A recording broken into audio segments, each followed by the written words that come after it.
in the beginning was the Word, and the Word was with God, and the Word was God. Oh, that's good. There's always the message. Or the cliff notes on the bottom. This is the Ephesian amphitheater.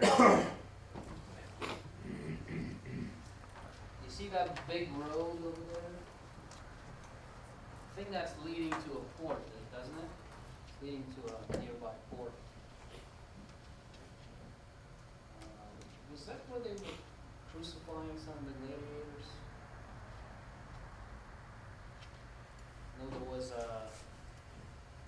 50-mile stretch where they crucified all the gladiators that followed. Yeah, that was in the Roman mainland. Huh? Yeah, that was in the Roman mainland. Roman. I mean, that was in Italy. After are you talking about What city was that? Spartacus? Was that Rome? Spartacus, yeah. That was in Italy. 50-mile or 25-mile road. Every 6 feet there was a crucified body. Oh my gosh. Romans liked the theatrics. Survey of John. First portion, verses 1 through 18 of chapter 1, is the incarnation of the Son of God. So that prologue is kind of theologically explaining how the eternal Son of God became a human being. Then there is a presentation of the Son of God, chapters 1, verse 19 through 4, verse 54. The third part is the opposition to the Son of God, chapter 5, verses 1 through 12. Actually, verse 1 through chapter 12, verse 50.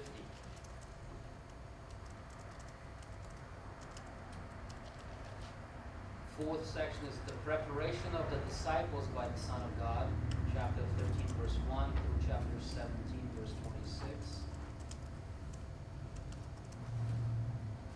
And the crucifixion and resurrection of the Son of God, chapter 18, verse 1 through chapter 21, verse 25. As you can see by these divisions, probably the chapters could be divided slightly differently. There's a whole theory on the verse division of the Bible. The scientific theory states that the monk was riding a donkey with a scroll in his hand, and whenever donkey stumbled on the rock, the monk marked the beginning of a new verse. So that's how the verses came to us through the biblical times. That's a scientific explanation. Probably true. Probably true then, because some of the chapter breaks just don't make sense. And that's the library of Ephesus. Probably PG knows more about it. Have you seen that before? It kind of resembles the ruins of the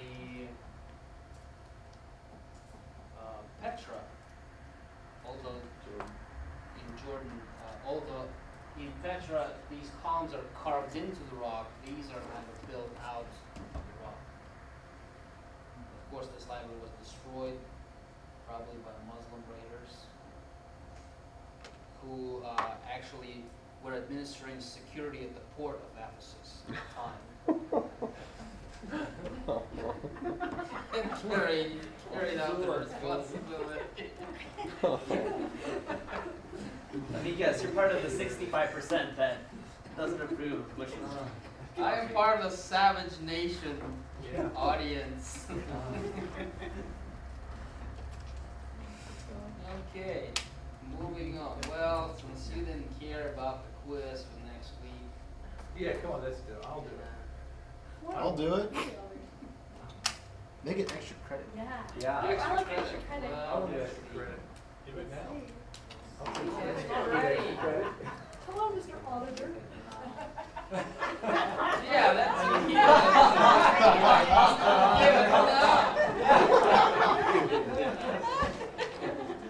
I want to see these people suffer. There's always that one in every class. Okay, now is the time for your group groups to get together and not to pack up and leave. That's a good summary right there. Come on. Okay, so tonight is our last lecture where we will try to summarize what we have learned from 4 different evangelists and try to see how we can apply what we already know from the Gospels and about the Gospel writers in our daily life.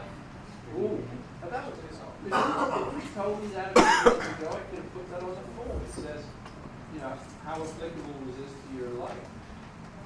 Well, afterthought is always, Never mind.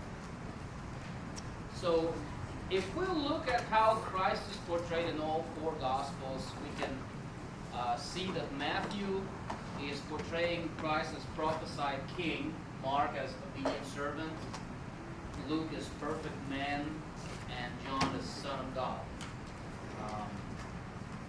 We could also see Luke as the son of man, just perfect man. Would sound better. Since it underlines that only Jesus is a perfect man. So for those of you ladies looking for perfect man, you'll be disappointed because the only one is Jesus. More so by some than others. So if you young men who are looking for a perfect woman, Right. I already married. But so she makes you believe. I'll take after you. Original audiences, Matthew is writing to the Jewish population of Palestine. Mark writing predominantly to Romans. Luke is writing to Greeks. And John is writing to all people that are interested in philosophical or theological treatise on existence, whether there is a God, and who this God is, and so on and so forth. So it's very universal. Next, the value keyword. We'll compare all 4 Gospels. Matthew is basing his prophecies on the word fulfilled. Mark is using predominantly the word immediately to underline the action nature of his gospel. Luke is using keyword son of man to underline Christ's humanity. And John is using the word believe a lot. Because that's his main goal for the gospel, to shape the feelings of the person who's listening to him, reading the gospel, and make them believe. For the yes, so you're going to put this on the website? yes, we'll be on the website.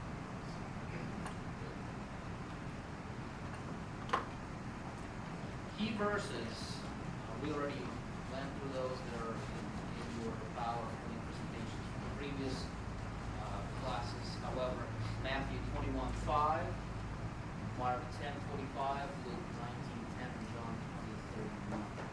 You kind of see by arrangement that the key verses are closer to the end of the gospel, probably where the climax of the story is located.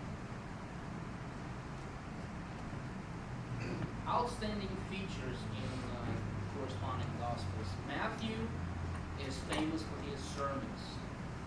Not Matthew's sermons, but sermons of Jesus that are recorded in his gospel. There are 5 of them recorded in Matthew's gospel, and they dominate the story. Mark is famous for the miracles of Jesus because it's an action-packed gospel. Miracles were very important. Luke is filled with parables. That's what Greeks valued the most. Wisdom stories, parables, wisdom sayings, and so on. And John is filled with allegories. It's kind of a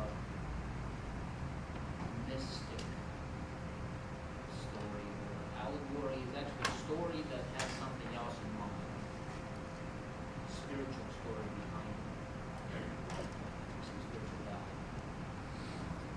What else? Arrangements of the material. You know, Matthew is predominantly topical, it's not chronological, although there is a genealogy. trying to be chronological, it's very short and brief. Luke is chronological, very precise, well researched. John is again topical. So if you want somebody to know chronologically about Christ's ministry, probably Mark and Luke would be a good place to start reading the New Testament. If you want them just to know the main points, and say if this person is straight to the point kind of person, no, they want to know just facts. I don't want to know all the other stories.